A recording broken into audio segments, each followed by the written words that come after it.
Kuramjari mayambu agi channel asida taramna okjari ngasisu anaubo video ama puraga lakjare mayam ngasigi video sidi Mangan Bora Apakpi sembagi video oidoni mayam aise ahanba semjaba oidoni asise aduga chabasu ahanba chaba oidoni ko mangalgi bora gi chare aduga sumaina tawbasi chajadri ichanu pasu maya yo honegi masu hawi hawine chajakre ko ado ahanbada aise nungthangda mangal se tingsallaga thanamme aduga kaino baul ama laujare aduga meda se oina meda hape meda natrabadi yade na hai aduga chengi atasu hapne hai ko ado ai dudi hapsadre ado meda se oina laujare ado mayam jenam leitabani na ai di phadigom se oina hape ko yenam na oidi yam thina hawgadabani ado yenam do leitabani na habadi aina leiriba mafam sida yenam phangde ko aduna yenam haptre aduga arai basum khara hape aduga thum hape machu maroi soda kitang hape morok asuba kitang hapchalle sumaina tawre aduga mix tawrasi phajana tawna okhairasi ko mangal hape haiba ka hore ko mangal simu hapchalle aduga mix tawsallasi phajana tawna mayam aisu ahamba oibanina habadi experience leite ko kamaina yagani yaroi habadisu ai khangde habadi sum tawraga yengbani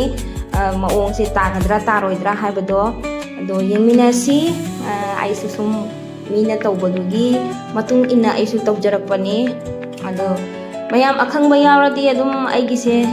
chumi haidi maong se chumi lali habado haidi semi ko habado haibira o doga ai totpa loijare ko aduga sumaina totle ising yam haptabida sumaina kangna totle aduga ngahatang khumjallaga thammage ko minit 5 muk khumjallaga thammage aduga minit 5 muk khumjalla thammagi matungda hangdoga yengasi ko hangdoe aduga khabai alanbasi laure ko khabai alanbasida thau disille ko aduga thau disillaga sumaina khabai sida hapaga tawba mayamna unei ko aduga aisu hapsillaga yenge ko sumaina hape kanna di namdre adu khara sumaina katang katang namaga ko thamme paalle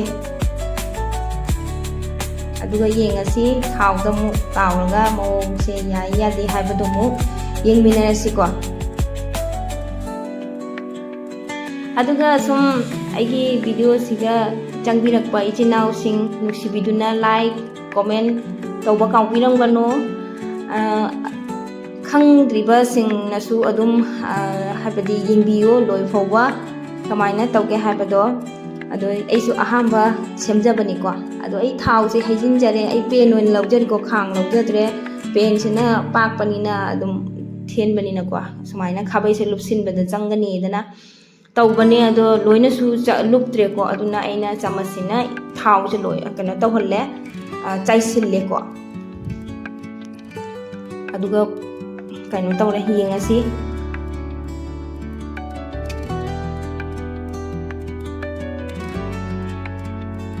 yengene aise mathanta tholakpra tholaktabra haibado mathanta nanthokpani bako ado aigi sidi inan nanthoku yadi bako aduna ai khabai se sum khara budi kuno kom tawna yakhre ko ado khara di khabai da pa aure aduna mayam aise khabai da tawbasi kaya nuaitre aduna aina khutna tawraga ko paalla sumaina khutna oina thadare ko thadarama matungda khabai sina kitang kitang namthabirasu yai ko chaithokti ko ai dinga saigi meda oiba ko bonina meda dudi sum napsanna leibani ko adugi damakta kaino na meda na hobani ko moisiso ado besonna oiraga di oina chaithoki bada mali ko adone ado mayam ai khabai sina yadraba ko bonina khutna oina adum tawjare ado udi uhalaudre ko mayam na khutna tawbada wai tawina ado mayam sumaina tawna ai hawuzu loijare ko ayengo asumulle kem launa yam thina hawe aduga kaya ya yenam yawrdi ko moina hawni yenam manam nu nusibani yamna ado yenam leitabani na ai haptre ado yengo munsu mulle phajana phajare ko masaksu ado chaprasu yam thina hawri kem lawradana ado mayam su di amphau chadriba khaina yengbiba taraga di tang try tawga yengbiyo noiso yam thina hawi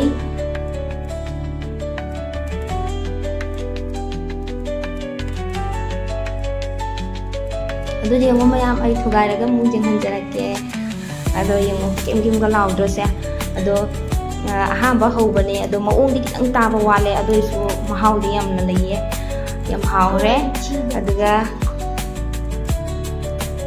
ꯑꯗꯣ ꯑꯩ ꯑꯗꯨꯝ ꯃꯦꯌꯣꯅꯤꯁꯅꯤꯀꯣ ꯑꯩꯅ ꯊꯝꯖꯔꯤꯁꯦ ꯃꯦꯌꯣꯅꯤꯁ ꯑꯣꯏꯅ ꯁꯨꯝ ꯀꯣꯠꯂꯒ ꯆꯥꯖꯔꯦꯀꯣ ꯆꯠꯅꯤꯗꯣ ꯂꯩꯇ꯭ꯔꯦ ꯆꯠꯅꯤꯗꯣ ꯁꯦꯝꯕ ꯌꯥꯕꯅꯦ ꯑꯩ ꯃꯇꯝꯁꯤ ꯂꯩꯇꯦꯕꯀꯣ ꯑꯗꯨꯅ ꯆꯠꯅꯤꯒ ꯁꯦꯝꯖꯗ꯭ꯔꯦ ꯑꯗꯨꯝ ꯃꯦꯌꯣꯅꯤꯁꯁꯤꯒ ꯇꯧꯔꯒ ꯆꯥꯔꯦꯀꯣ ꯍꯥꯎꯋꯦ ꯁꯤꯁꯨ ꯑꯗꯣ ꯏꯆꯥꯅꯨꯄꯥꯁꯨ ꯆꯥꯒꯦ ꯍꯥꯏꯗꯅ ꯃꯥꯁꯨ ꯆꯥꯔꯤꯌꯦ ꯃꯥꯁꯨ ꯃꯌꯥ ꯑꯅꯤꯁꯤ ꯀꯨꯏꯔꯦ ꯇꯦꯛꯈꯤꯕ ꯍꯧꯔꯛꯄ ꯀꯧꯕ ꯂꯩꯇ꯭ꯔꯦ